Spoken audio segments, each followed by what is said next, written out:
हाँ जी, सभी साथियों को नमस्कार। वेट सब ऑफिशियल यूट्यूब चैनल पर आप सभी का स्वागत है।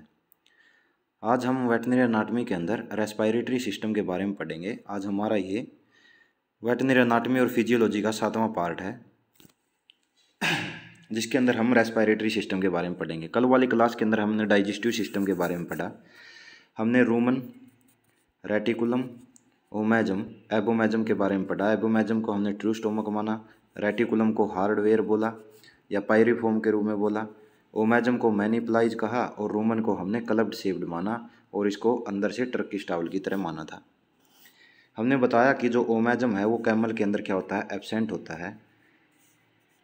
जो हॉर्सेज हो गए उनके अंदर जो स्टोमक होगा वो जे शेप का होता है और उनके अंदर कोलन है वो हॉर्स शू शेप की होती है और शिकम है उसके अंदर ही डाइजेशन होता है घोड़ों के केस में।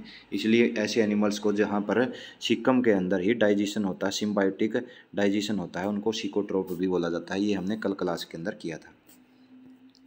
हमने पैनक्रियाज के बारे में पढ़ा था कि यह मिक्स्ड ग्लैंड होती है और इसका जो एंडोक्राइन पार्ट होता है वहाँ पर लैंगरहंस सेल्स होती है, जिसके अंदर अल्फ़ा और बीटा सेल से हमने बताया कि बीटा सेल से इंसुलिन और अल्फ़ा सेल से ग्लाइकोन है वो क्या होता है, सेक्रेट होता है, इंसुलिन हार्मोन और ग्लाइकोन हार्मोन। आज हम अपनी क्लास के अंदर रेस्पिरेटरी सिस्टम के बारे में पढ़ेंगे और रेस्पिरेटरी सिस्टम के बारे में, रेस्पिरेटरी सिस्टम का काम क्या होता है कि गैसेज का एक्सचेंज करना होता है और गैसेज एक्सचेंज करने में जो मेन ऑर्गन्स काम करता है वो होता है लंग्स। लंग्स से ही गैसेज का जो क्या होता है, लंग्स ही क्या करता है काम, गैसेज को एक्सचेंज करने का करता है। तो हम रेस्पिरेटरी सिस्टम की बात करें तो उसके अंदर सबसे पहले हम पढ़ेंगे मजल के बारे में। जैसे कि ये दो नोस्ट्रिल्स हो गई, नोस्ट्रिल्स ऑरिफिस हो गई, यहाँ पर ये बीच के अंदर एक क्या होती है, मजल होती है, अपर लिप से बनती है। अपर लिप्स मॉडिफाई होकर दो नोस्ट्रिल और उसके बीच के अंदर मजल होगी और हेल्दी एनिमल्स हो गए उनके अंदर ये मजल वेट रहती है। किसके कारण, नेजोलैबियल ग्लैंड्स के कारण। और इसका जो प्लेन, ये क्या रहती है, प्लेन रहती है बीच से यहाँ से, तो इसके कारण इसको क्या बोला जाता है, प्लैनम नेजलाई भी बोला जाता है, प्लैनम नेजलाई भी बोला जाता है। और इस मजल के ऊपर क्या नहीं होते, हेयर नहीं होते इन केस ऑफ बोवाइंस, लेकिन हॉर्सेज के केस में मजल के ऊपर क्या है, हेयर भी देखने को मिलते हैं। जो मजल है वो एलआर कार्टिलेज की बनी होती है। किससे बनी होती है, एलआर कार्टिलेज की बनी होती है। और मजल के पीछे नेजल सेप्टम होता है, नेजल सेप्टम होगा जिसके अंदर से कैटल्स या हॉर्सेज को कंट्रोल करने के लिए नेजल रिंग भी डाली जाती है नेजल सेप्टम के अंदर से, और ये बनती है वोमर बोन से, वोमर बोन से। अब हमने मजल के बारे में पढ़ा कि जो हेल्दी एनिमल्स होते हैं मजल उनके अंदर क्या रहती है, वेट रहती है। अगर पशु किसी वजह से, इन्फेक्शन की वजह से या बीमार हो जाता है तो मजल उनकी क्या हो जाती है, ड्राई हो जाती है। अब मजल के अंदर कैटल्स के केस में स्वेट ग्लैंड्स बहुत ज़्यादा होती है, स्वेट ग्लैंड्स बहुत ज़्यादा होती है as compared to sebaceous glands. लेकिन हॉर्सेज में मजल के अंदर सेबेशियस ग्लैंड ज़्यादा होती है और सेबेशियस ग्लैंड का जो सेक्रेशन होता है वो ऑयली होता है। यही कारण है कि हॉर्सेज के अंदर जो मजल है वो, उसके ऊपर जो बूंदें होगी वे किसकी होती है, ऑयली बूंदें होंगी, उसके ऊपर चिकनाहट रहेगी उसकी मजल के ऊपर हॉर्सेज के अंदर, क्योंकि हॉर्सेज की जो मजल है वहाँ पर सेबेशियस ग्लैंड ज़्यादा और स्वेट ग्लैंड कम होती है। लेकिन कैटल के अंदर स्वेट ग्लैंड ज़्यादा और सेबेशियस ग्लैंड क्या होती है, कम होती है। अब जो बाहर की तरफ जो नोस्ट्रिल्स होते हैं उसके अंदर आपको हेयर्स देखने को मिलेंगे, बाल भी देखने को मिलेंगे, और उनका काम क्या होता है, जब पशु सांस लेता है उसके द्वारा कोई भी सैंड वगैरह या फिर कोई भी कीट पतंगे अंदर न चले जाए, उसको बचाने के लिए उसके अंदर क्या होते हैं, नोस्ट्रिल के अंदर हेयर्स होते हैं। क्या होते हैं, हेयर्स होते हैं। और जो रेगिस्तान के अंदर, डेजर्ट के अंदर जो एनिमल्स होते हैं उनके अंदर ये इन हेयर्स की ग्रोथ और भी ज़्यादा होती है। क्या होती है, और भी ज़्यादा होती है। इसके बाद आती है नेजल कैविटी। नेजल कैविटी के अंदर सर्कुलर बोन देखने को मिलती है जिसको बोला जाता है टर्बिनेट बोन, टर्बिनेट बोन। और यही नेजल कैविटी का जो पोस्टीरियर पार्ट है वो जाकर खुल जाता है किसके अंदर, फेरिंक्स के अंदर। जो फेरिंक्स के अंदर जो पार्ट खुलता है उसको बोला जाता है नेजोफेरिंक्स, नेजोफेरिंक्स। फेरिंक्स क्या होता है, फेरिंक्स होता है कॉमन पासेज किसके लिए, रेस्पिरेटरी सिस्टम और डाइजेस्टिव सिस्टम के लिए। और इसके बाद आता है हमारा लैरिंक्स। फेरिंक्स के बाद क्या आता है, लैरिंक्स। और in case of poultry larynx को ही क्या बोला जाता है, सीरिंक्स भी बोला जाता है, सीरिंक्स भी बोला जाता है। लैरिंक्स के अंदर जो बोन्स होती है उसकी बात कर लेते हैं हम। उसके अंदर थायराइड होगी, थायराइड कार्टिलेज होगी जो कि बटरफ्लाई शेप की होगी, और यही थायराइड हॉर्सेज के केस के अंदर क्या होती है, इनकम्प्लीट होती है, इनका डेवलपमेंट पूरा नहीं होता थायराइड का। और एक बोन होती है लीफ लाइक बोन, जिसको क्या बोला जाता है, एपिग्लोटिस बोला जाता है। लैरिंग्स के अंदर ही होगा एपिग्लोटिस। जैसे कि आप खाना खा रहे हैं, खाना जो लैरिंग्स है या फिर विंड पाइप के अंदर न, ट्रैकिया के अंदर न चला जाए तो क्या होगा, ये एपिग्लोटिस ढक्कन की तरह होगा और यह इसको कवर कर लेता है। किसको कवर कर लेता है, ट्रैकिया के मुंह को उसको क्या कर लेता है, कवर कर लेता है, जिससे कि खाना ट्रैकिया में ट्रैकिया में न जाकर ये कहाँ पर चला जाता है, कहाँ पर चला जाता है, ईसोफेगस के अंदर चला जाता है, ईसोफेगस के अंदर चला जाता है। एपिग्लोटिस किसका काम करता है, एक ढक्कन का काम करता है जो कि लीप लाइक होता है। लैरिंग्स के अंदर हमने बताया कि एक तो बटरफ्लाई शेप की बोन होगी जिसको थायराइड बोला जाता है, जो घोड़ों के अंदर इनकम्प्लीट होती है। एक होती है रिंग शेप की जिसको बोला जाता है क्रिकोइड बोन। क्या बोला जाता है, क्रिकोइड बोन। फेरिंग्स के बाद आता है लैरिंग्स। फेरिंग्स के बारे में पढ़ लेते हैं। फेरिंग्स के अंदर जो ओपनिंग्स होती है वो होती है नेजोफेरिंग्स, जो नेजल कैविटी का लास्ट पार्ट होगा, पोस्टीरियर पार्ट है होगा। एक होगा ओरोफेरिंग्स। ओरोफेरिंग्स होता है किससे, डाइजेस्टिव सिस्टम से रिलेटेड। पोल्ट्री के अंदर जो लैरिंग्स होते हैं उसके बाद उसी को क्या बोला जाता है, सिरिंक्स भी बोला जाता है। पोल्ट्री के केस में लैरिंग्स को ही सिरिंक्स बोला जाता है। और लैरिंग्स के बाद हमारा जो पार्ट आता है वो होता है ट्रैकिया। ट्रैकिया जिसको विंड पाइप भी बोला जाता है। ट्रैकिया को एक जगह पर सिचुएटेड रखने के लिए, उसको स्टेटेड रखने के लिए, उसके जो चारों तरफ जो ट्रैकिया है, जैसे ये ट्रैकिया होगी, यहाँ पर क्या होंगे, रिंग्स होंगे, कार्टिलेजियस रिंग्स होते हैं, जिनकी संख्या इन केस ऑफ काऊ कितनी होती है, 50 से 60 होगी। और यह पीछे की तरफ क्या होते हैं, खुले रहते हैं, पीछे की तरफ जुड़े हुए नहीं होते। इसका काम क्या होता है, इस ट्रैकिया को, अब देखिए जो काऊ है उसकी जो काऊ की ट्रैकिया होगी वहाँ पर सी शेप्ड के 50 से 60 कार्टिलेजियस रिंग होंगे जो कि पीछे की तरफ क्या होते हैं, इनकम्प्लीट होते हैं। इनका काम क्या होता है, ट्रैकिया को होल्ड करना ताकि वो क्या हो जाए, बैंड ना हो जाए। उससे बचाने के लिए इसके ऊपर ये रिंग्स होते हैं, सी शेप्ड रिंग हो गए। लेकिन पोल्ट्री के केस में इन रिंग्स की संख्या 115 होती है और जो कि रिंग्स क्या होते हैं, बिल्कुल कंप्लीट होते हैं। रिंग्स के बाद जो पार्ट आता है वो होगा मेन पार्ट, जो रेस्पिरेटरी सिस्टम के अंदर हम पढ़ते हैं, उसको बोला जाता है लंग्स। और लंग्स की जो स्टडी है उसको पुल्मोनोलॉजी बोला जाता है। इसके अंदर हम दो टर्म्स पढ़ेंगे, एम्फाइसीमा और एटेलिटैसिस के बारे में। पहले हम पढ़ देते हैं लंग्स के बारे में। लंग्स के बारे में देखिए, लंग्स के बारे में हम राइट लंग्स और लेफ्ट लंग्स के बारे में पढ़ते हैं। लेफ्ट लंग्स के बारे में पढ़ते हैं। जो राइट लंग्स होता है वो लेफ्ट लंग्स से क्या होता है, बड़ा होता है। पहली बात तो ये। दूसरी बात ये होगी कि राइट के अंदर 4 लोब्स होते हैं और लेफ्ट के अंदर 3 लोब्स होते हैं। जो लोब्स एब्सेंट होता है लेफ्ट के अंदर वो है होगा इंटरमीडिएट लोब। इंटरमीडिएट लोब, इसके अंदर जो लोब होते हैं वो होगा एपिकल लोब, कार्डियक लोब जो भी कार्डियक के पास होगा, हार्ट के पास होगा, डायाफ्रागम के पास, और इंटरमीडिएट इन दोनों के बीच के अंदर ये हो गए। लेकिन लेफ्ट के अंदर इंटरमीडिएट लोब क्या होता है, एब्सेंट होता है। आगे लिखा है कि जो वोमर नेजल पार्ट होता है, वोमर नेजल पार्ट का मतलब क्या है, वोमर से क्या बनता था, nasal septum. Vomer nasal part होगा, उसी पार्ट को जैकबसन पार्ट भी बोलते हैं और जिसका काम क्या होता है, स्मेलिंग का काम होता है। जैकबसन पार्ट का काम क्या होता है, स्मेलिंग का काम होता है। आगे हम पढ़ते हैं ये जो इम्पोर्टेंट टर्म्स है कुछ इसके बारे में, जहाँ पर लिखा हुआ कि एनोक्जिया। एनोक्जिया का मतलब क्या होता है, एन का मतलब होगा कि वहाँ पर कमी हो गई है, ओक्जिया का मतलब ऑक्सीजन। इसका मतलब क्या कि जो टिश्यूज है उसके अंदर क्या हो गई, ऑक्सीजन की जो सप्लाई है वो बंद हो गई। हाइपो का मतलब कमी, ऑक्सिया का मतलब ऑक्सीजन, कि टिश्यूज को ऑक्सीजन की सप्लाई कम हो गई है। यहाँ पर बिल्कुल बंद हो गई है, यहाँ पर क्या हो गई, कम हो गई है।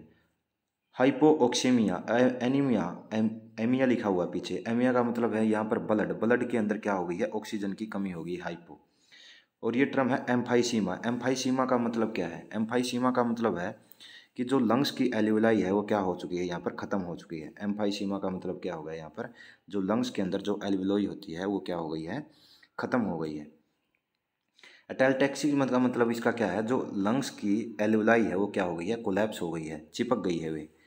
और हाइपर कैपनिया का मतलब, हाइपर का मतलब ज़्यादा, कैपनिया का मतलब कार्बन डाइऑक्साइड ब्लड के अंदर। NiA का मतलब हो गया क्या, यहाँ पर ब्लड के अंदर। CAP का मतलब हो गया कार्बन डाइऑक्साइड, ब्लड के अंदर कार्बन डाइऑक्साइड। हाइपर का मतलब ज़्यादा हो गई। हाइपोकैपनिया का मतलब हो गया ब्लड के अंदर कार्बन डाइऑक्साइड कम हो गई। एम्फाइसीमा का मतलब क्या था कि जो लंग्स के अंदर एल्वियोलाई है वो क्या हो गई, खत्म हो गई। नेक्स्ट आता है साइनोसियस। साइनोसियस का मतलब क्या है कि यहाँ पर जो मेम्ब्रेन होगी, म्यूकस मेम्ब्रेन होगी या फिर स्किन होगी, वो क्या हो जाती है, नीले रंग की पड़ जाती है, क्योंकि उनके अंदर ऑक्सीजन की क्या हो जाती है, कमी हो जाती है। अब हम रेस्पायरेशन के बारे में पढ़ लेते हैं। रेस्पायरेशन क्या होगा, रेस्पायरेशन दो प्रकार का होता है, इंस्पायरेशन और एक्सपायरेशन।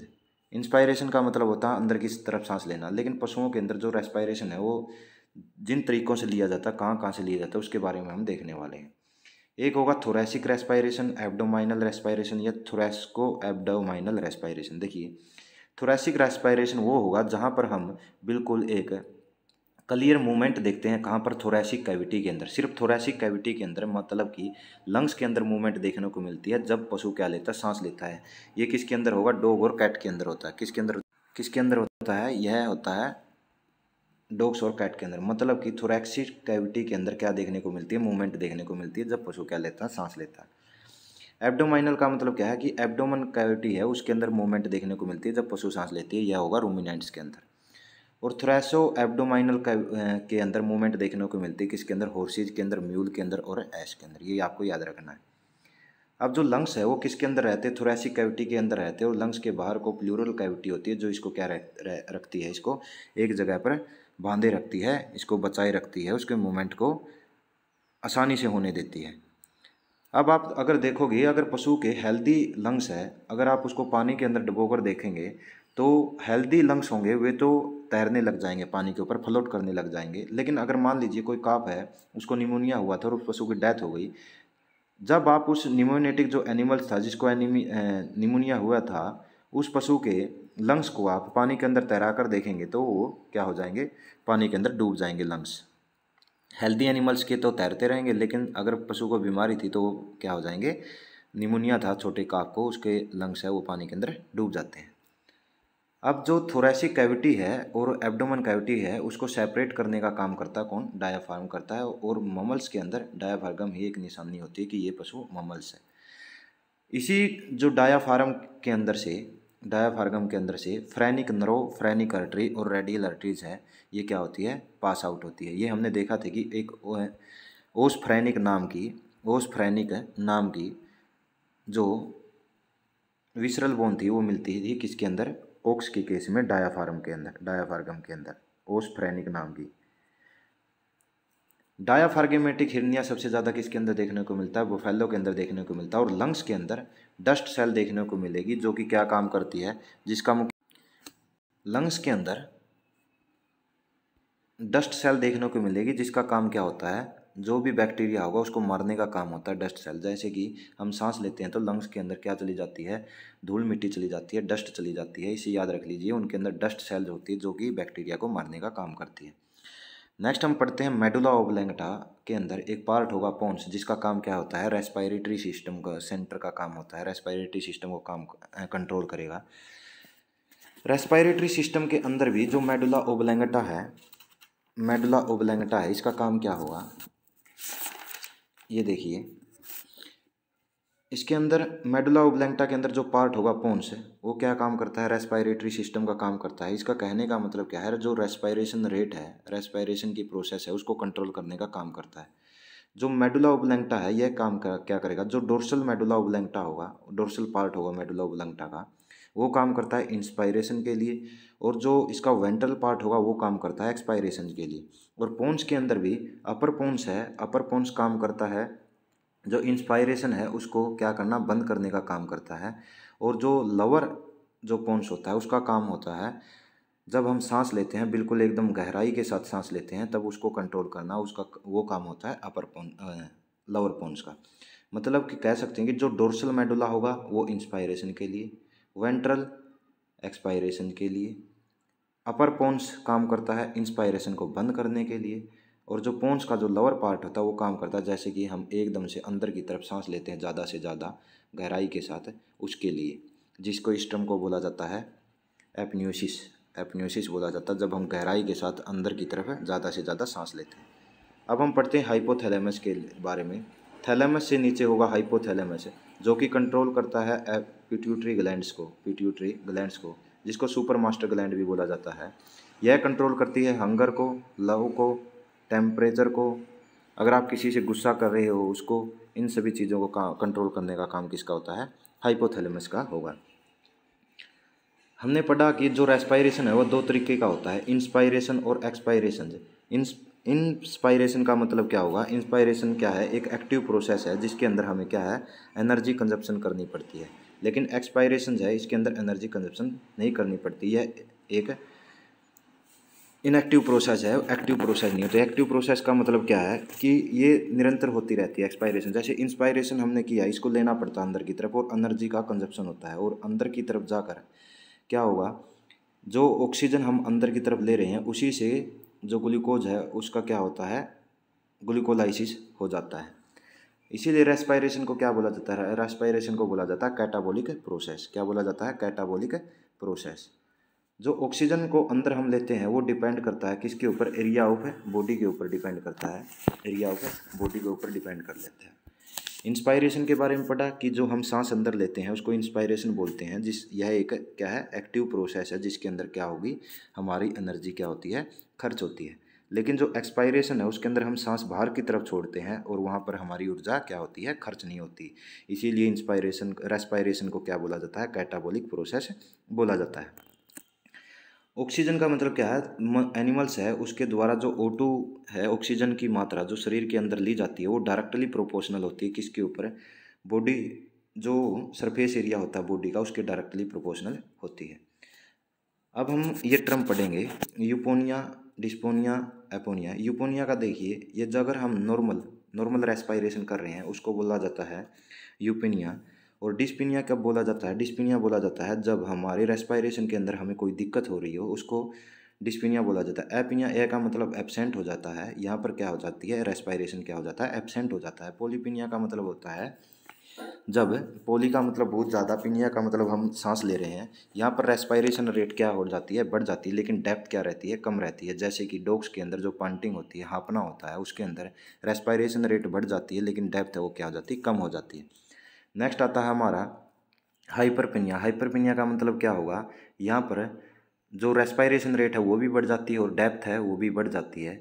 जैसे कि हम एक्सरसाइज करते हैं, एक्सरसाइज करने के बाद हमारी जो डेप्थ है सांस लेने की वो भी बढ़ जाती है और सांस लेने की रेट है वो भी बढ़ जाती है। हाइपर कैपोनिया का हमने बता दिया था। हाइपर का मतलब ज़्यादा, कैप का मतलब क्या होता है?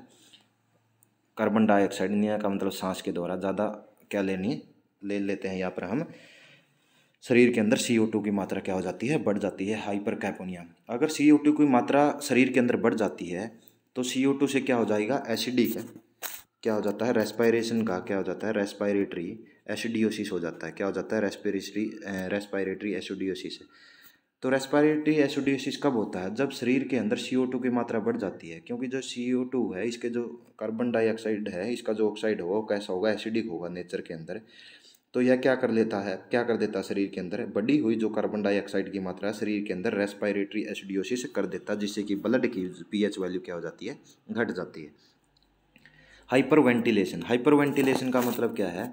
यहाँ पर O2 की मात्रा शरीर के अंदर बढ़ जाती है जिसके कारण रेस्पायरेटरी एल्कोलोसिस हो जाता है और pH वैल्यू क्या हो जाती है? बढ़ जाती है। एक आता है टैकीपीनिया और ब्रैडीपीनिया। टैकीपीनिया के अंदर क्या होगा? सांस लेने की दर बढ़ जाती है, ब्रैडी के अंदर क्या हो जाती है? घट जाती है। टैकी के अंदर घट जाती है, ब्रैडी के अंदर बढ़ जाती है। अब देखिए नेक्स्ट आता है 1 मोल ATP। एडिनोसिन ट्राईफॉस्फेट 1 मोल से हमें 7.3 किलो कैलोरी एनर्जी क्या मिलती है? हमें इतनी एनर्जी मिलती है। स्पायरोमीटर। स्पायरोमीटर का मतलब क्या है? यहाँ पर हम जितनी भी ऑक्सीजन अंदर ले रहे हैं, कार्बन डाइऑक्साइड बाहर निकाल रहे हैं, कि जितनी गैसेज का एक्सचेंज हो रहा है, अगर उनकी वॉल्यूम को मेजरमेंट करना है तो हम किससे करते हैं? स्पायरोमीटर से करते हैं। स्पायरोमीटर के अंदर हम क्या क्या चीज़ें देखेंगे? हम देखते हैं टाइडल वॉल्यूम के बारे में। टाइडल वॉल्यूम के बारे में हम पढ़ते हैं कि जैसे हम नॉर्मल रेस्पायरेशन कर रहे हैं, तो नॉर्मल रेस्पायरेशन के दौरान जो हम गैस की गैस को अंदर ले रहे हैं और बाहर निकाल रहे हैं उसको क्या बोला जाता है, टाइडल वॉल्यूम बोला जाता है। नॉर्मल रेस्पिरेशन के अंदर हम गैस को बाहर निकाल रहे हैं और गैस को अंदर ले रहे हैं, उस वॉल्यूम को बोला जाता है टाइडल वॉल्यूम, जो कि काऊ के अंदर लगभग 4 लीटर के आसपास होगा, 4 लीटर के आसपास। ह्यूमन बींग्स के अंदर 500 ml के आसपास, और हॉर्सेज के अंदर यहाँ लिखा हुआ 6 लीटर, लेकिन कहीं कहीं आपको 7.5 लीटर भी देखने को मिलता है, 7.5 लीटर भी देखने को मिलता है। नॉर्मल रेस्पिरेशन के द्वारा जो इनहेल और एक्सहेल की जाती है O2 की वॉल्यूम या फिर जो गैसेज की मात्रा, उसको क्या बोला जाता है, नॉर्मल और टाइडल वॉल्यूम बोला जाता है। इसके बाद नेक्स्ट आता है हमारा IRV। IRV का मतलब क्या है, IRV का मतलब है इंस्पायरेटरी रिजर्व वॉल्यूम। इसका मतलब क्या है, हमने नॉर्मल अंदर की तरफ सांस ली, गैस को अंदर भरा, लेकिन उसके बाद हम ज़बरदस्ती और क्या है अंदर ले रहे हैं गैस को, उसको बोला जाता है इंस्पायरेटरी रिजर्व वॉल्यूम। इंस्पायरेटरी मतलब इंस्पायरेशन किया और उसके बाद रिजर्व करने के लिए हम अतिरिक्त जो अंदर की तरफ गैस लेते हैं उसको क्या बोला जाता है, inspiratory reserve volume. Expiratory reserve volume क्या होगा कि हमने शरीर से जो गैसेज है वो बाहर निकाल दी और उसके बाद जो हम ज़बरदस्ती बाहर की तरफ और ज़्यादा निकाल रहे हैं उसको क्या बोलते हैं, expiratory reserve volume. Expiratory reserve volume बोला जाता है।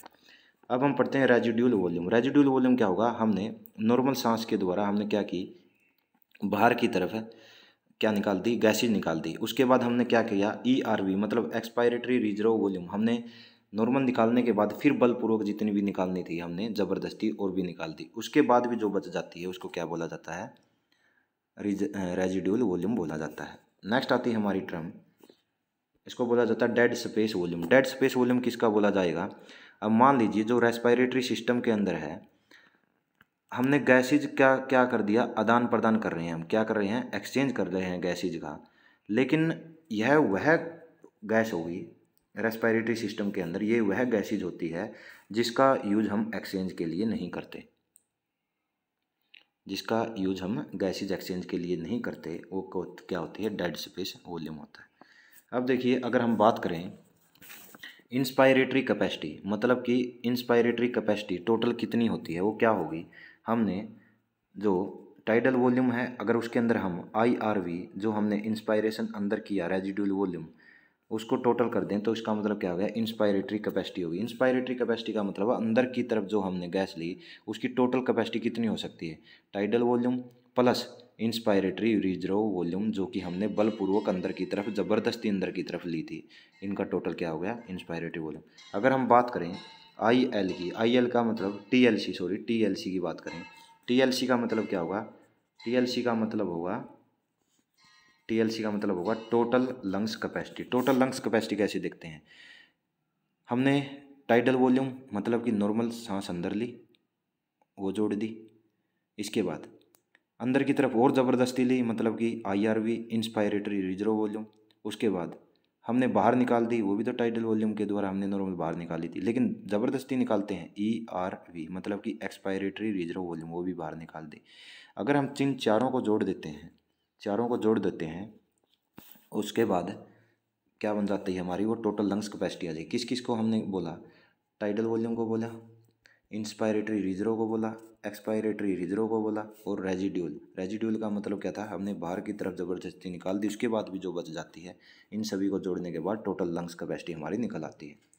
अब आता है हमारा रेस्पिरेटरी कोशेंट। रेस्पिरेटरी कोशेंट क्या होगा, हमने बाहर कार्बन डाइऑक्साइड निकाली, डिवाइड कर देते हैं हमने कितनी ऑक्सीजन अंदर ली, तो उसके बाद जो हमारे क्या आते हैं, जो भी निकल कर आता है उसको बोला जाता है रेस्पिरेटरी कोशेंट बोला जाता है।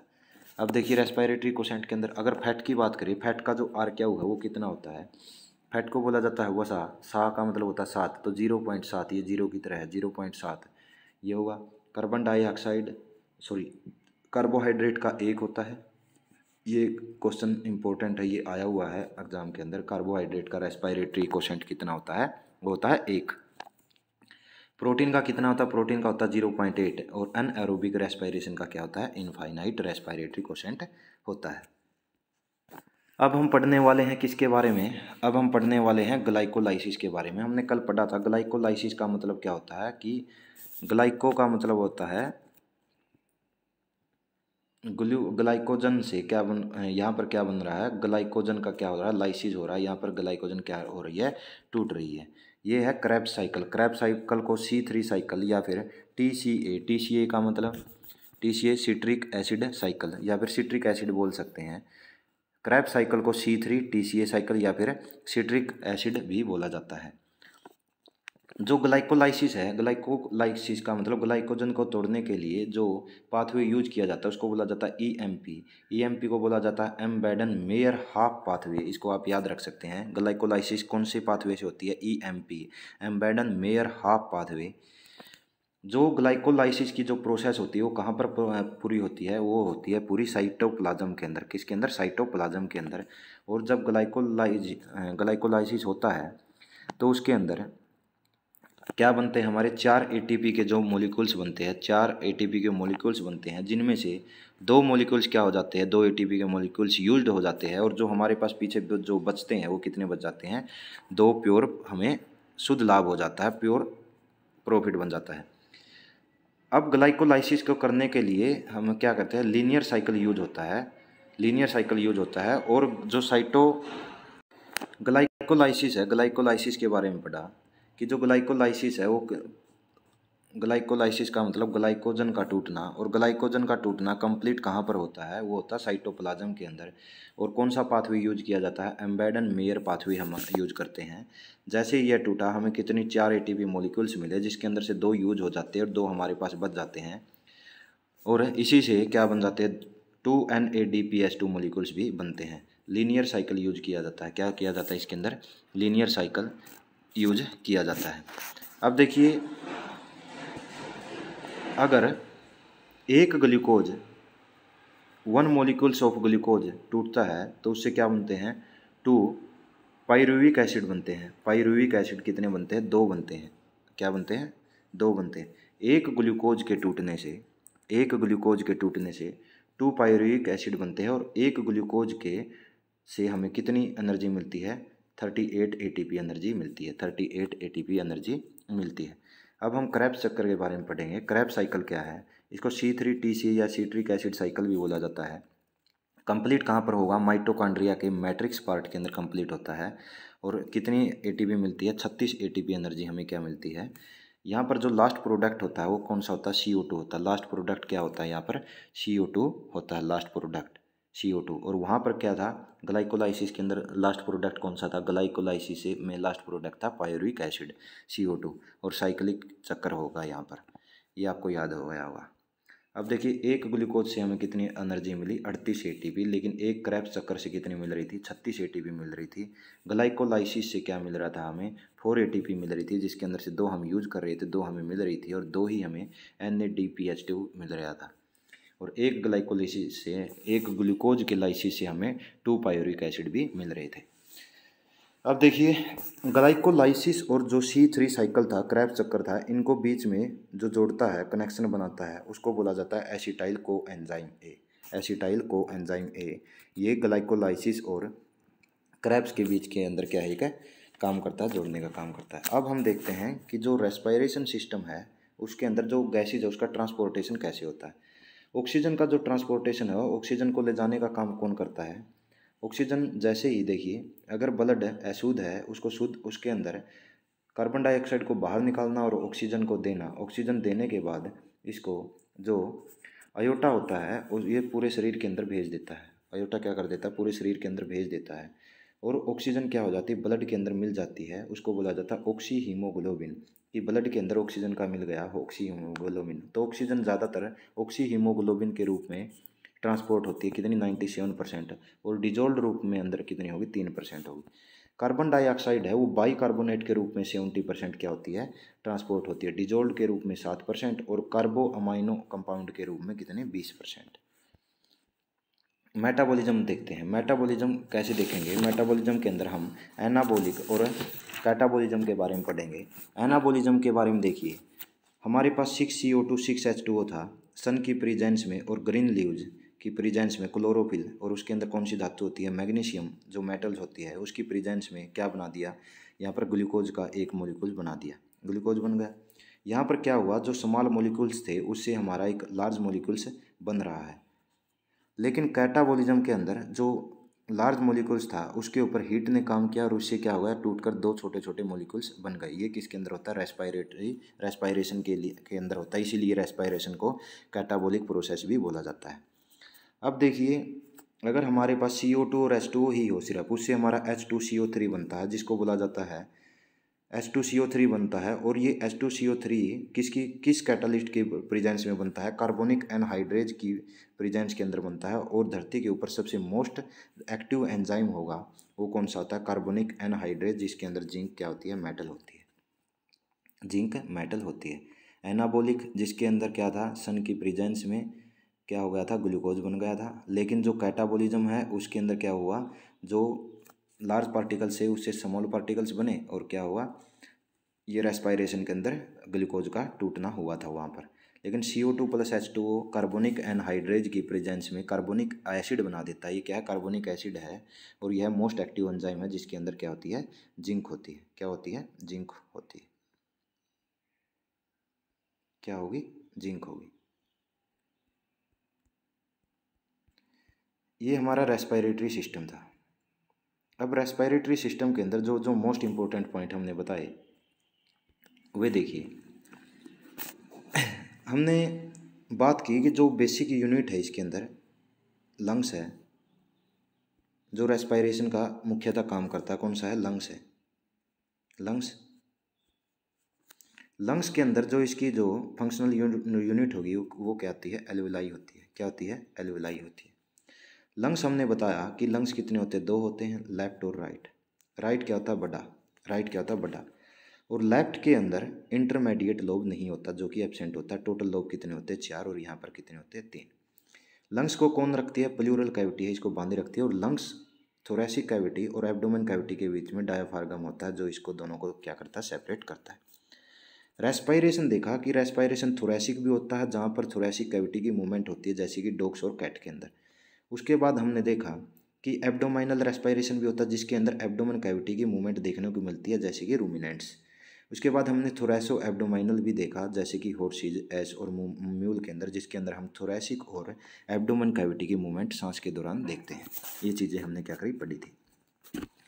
हमने पढ़ा कि एम्फाइसीमा के बारे में पढ़ा, जहाँ पर जो लंग्स की जो एल्विलाई होती है वो क्या हो जाती है, टूट जाती है। और टूटने से क्या होगी, शरीर के अंदर जो ऑक्सीजन है उसकी क्या हो जाती है, कमी हो जाती है। हमने एटेलेक्टेक्टिस के बारे में भी पढ़ा, जिसके अंदर हमें पढ़ा था कि जो लंग्स है इसके अंदर क्या हो जाते हैं, कोलैप्स हो जाते हैं। क्या होता है, इसको एटेलेक्टेसिस भी बोलते हैं, एटेलेक्टेसिस बोलते हैं। अब देखिए, ये यहाँ से नोस्ट्रिल के सारे जो मजल था, मजल पार्ट के बारे में पढ़ा था, जो कि हेयरलेस पार्ट होता है। हेयरलेस पार्ट होता है, लेकिन घोड़े के केस में यहाँ पर हेयर देखने को मिलते हैं। नेजोलैबियल ग्लैंड्स होती है और बनी किससे होती है, एलार कार्टिलेज से बनी होती है। और इसके पीछे ही नेजल सेप्टम होता है, जो कि वोमर बोन से बना होता है। नेजल से यहाँ पर सांस लिया, सांस लेने के बाद जो नेजल कैविटी है, नेजल कैविटी का जो पोस्टीरियर पार्ट है था वो कहाँ पर खुलता है, फेरिंग्स के अंदर खुलता है। और फेरिंग्स को क्या बोला जाता है, कॉमन पासेज बोला जाता है। कॉमन पासेज बोला जाता है किसके लिए, फूड के लिए भी और यहाँ पर गैसेज के लिए भी। जो फेरिंग्स है, फेरिंग्स के बाद जो पार्ट आता है उसको बोला जाता है लैरिंग्स। लैरिंग्स बोला जाता है, लैरिंग्स बोला जाता है। अब देखिए, यहीं पर क्या होता है, एक लीफ लाइक स्ट्रक्चर होगी जिसको एपिग्लोटिस बोला जाता है। मान लीजिए आप खाना खा रहे हैं, खाना यहाँ पर कॉमन जो पासेज है यहाँ पर आ गया। खाना खाने के बाद इसको ईसोफेगस के अंदर जाना है या फिर इसको विंड पाइप ट्रैकिया के अंदर जाना है, इसका निर्धारण करने का काम किसका होता है, एपिग्लोटिस का करता है। हम सांस ले रहे हैं, सांस लेते वक्त वो एपिग्लोटिस किसके ऊपर चला जाता है, ईसोफेगस को ढक लेता है, लीफ लाइक होता है। अगर हम खाना खा रहे हैं तो जो एपिग्लोटिस है वो विंड पाइप मतलब ट्रैकिया को क्या कर लेता है, ब्लॉक कर लेता है। यही कारण है कि हमें बोला जाता है कि खाना खाते वक्त बोलना नहीं चाहिए, क्योंकि अगर आप खाना खाते वक्त बोलेंगे तो एपिग्लोटिस खुद कंफ्यूज हो जाता है कि कवर किसको करना है, तो वो खाना लंग्स के अंदर भी जा सकता है, लंग्स के अंदर भी जा सकता है। लैरिंग्स के बाद, लैरिंग्स के अंदर हमने करिकोइड और थायराइड के बारे में भी पढ़ा था कि थायराइड बटरफ्लाई होती है और करिकोइड होती है, रिंग शेप्ड होती है। और ये थायराइड हॉर्सेज के अंदर क्या होती है, इनकम्प्लीट होती है। लैरिंग्स की जगह पे पोल्ट्री के केस में क्या होता है, सेरिंग्स भी होता है, सेरिंग्स होता है, सेरिंग्स बोला जाता है, वोकल कॉर्ड। इसके बाद लैरिंक्स से यह कहाँ पर चला जाता है, ट्रैकिया के अंदर चला जाता है, और ट्रैकिया को एक जगह पर इसके अंदर मजबूती देने के लिए यहाँ पर क्या होते हैं, कार्टिलेजियस रिंग्स होते हैं, जो कि काऊ के केस में 50 से 60 होते हैं, लेकिन पोल्ट्री के केस में 115 होते हैं। पोल्ट्री के केस के अंदर ये सी शेप के होते हैं, जो कि पीछे की तरफ क्या होते हैं, जुड़े हुए नहीं होते। इन केसों काऊ एंड बफ ये जुड़े हुए नहीं होते कार्टिलेजियस रिंग, लेकिन पोल्ट्री के केस में इनकी संख्या 115 होती है, ये कंप्लीटली क्या होते हैं, जुड़े हुए होते हैं। इसको ट्रैकिया को ये क्या करते थे, मुड़ने नहीं देते, विंड पाइप को मुड़ने नहीं देते। इसको मतलब कि स्ट्रेंथन प्रोवाइड करते हैं ये कार्टिलेजियस रिंग्स। इसके बाद ये कहाँ पर चले जाते हैं, लंग्स के अंदर चले जाते हैं। कहाँ पर चले जाते हैं, लंग्स के अंदर चले जाते हैं। अब इस पार्ट के ऊपर, लंग्स के ऊपर जाने के बाद यहाँ पर क्या होगा, ये लंग्स होगा, इसके अंदर होगा ब्रोंकस, को क्या बोला जाता है, यहाँ इस पार्ट को क्या बोला जाता है, ब्रोंकस बोला जाता है। ब्रोंकस के बाद हमें पता है कि जो लेफ्ट लंग है वो क्या होता है, छोटा होता है, राइट लंग क्या होता है, बड़ा होता है। और राइट लंग्स के अंदर 4 लोब्स होते हैं, और लेफ्ट लंग्स के अंदर 3 लोब्स होते हैं। कौन सा लोब्स नहीं होता, इंटरमीडिएट लोब एब्सेंट होता है। ब्रोंकस है, ब्रोंकस के बाद यह प्राइमरी ब्रोंकाइल्स है, सेकेंडरी ब्रोंकाइल्स के अंदर बढ़ती हुई लास्ट के अंदर ब्रोंकोलिज के अंदर बढ़ जाती है, जो कि प्राइमरी यूनिट होती है ब्रोंक्यूल्स के अंदर। ब्रोंक्यूल्स के बाद यह किसके अंदर चली जाती है, ब्रोंक्यूल्स के बाद यह किसके अंदर, एलियोलस के अंदर बढ़ जाती है। एलियोलस और ब्रोंकोल्स है, दोनों को मिलाकर एलियोलस सैक बोला जाता है। एलियोलस सैक जो कि फंक्शनल यूनिट होगी किसकी, लंग्स की, जहाँ से गैसेज का क्या होता है, एक्सचेंज होता है। गैसेज का क्या होगा, एक्सचेंज होगा, एक्सचेंज होगा। अब देखिए, जब हम सांस लेते हैं, जब हम सांस लेते हैं उस समय पर देखते हैं कि अंदर की तरफ जैसे ही हमने सांस लिया, सांस लेने के बाद जो थोरेसिक कैविटी है वो क्या हो जाती है, जो लंग्स है वो ऊपर की तरफ आ जाती है, और जो डायाफ्राम है वो नीचे की तरफ चला जाता है, लेकिन जब हम रिलैक्स होते हैं, रिलैक्स होने के बाद जो डायाफ्राम है वो ऊपर की तरफ आ जाता है, और जो लंग्स है वो क्या चले जाते हैं, वे नीचे की तरफ चले जाते हैं। ठीक है जी, ये आपका हो जाएगा कंप्लीट। इसके बारे में अगर हमने इसके बारे में पढ़ा, स्पायरोमीटर के बारे में पढ़ा, जो कि क्या बताता है इसके बारे में, स्पायरोमीटर जितनी हम कितनी गैसेज ले रहे हैं, कितनी गैसेज को बाहर कर रहे हैं, इन सभी के बारे में क्या कौन बताता है, हमारा स्पायरोमीटर बताएगा। ये आज का हमारा टॉपिक था, जिसके अंदर हमने इसको कंप्लीट किया, रेस्पायरेशन को। तो नेक्स्ट हम करेंगे यूरिनरी सिस्टम के बारे में, और मोस्टली क्वेश्चन जो भी बनने हैं हमारे यहीं से बन जाएंगे।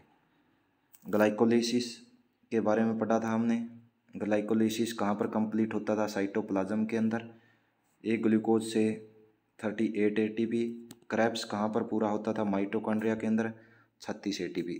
जो ग्लाइकोलाइसिस का जो लास्ट प्रोडक्ट बनता था वो पायरुविक एसिड बनता था, और यहाँ पर क्या बनता था, क्रेब्स के अंदर CO2 बनता था। तो आशा करता हूँ कि सेशन सभी को पसंद आया होगा।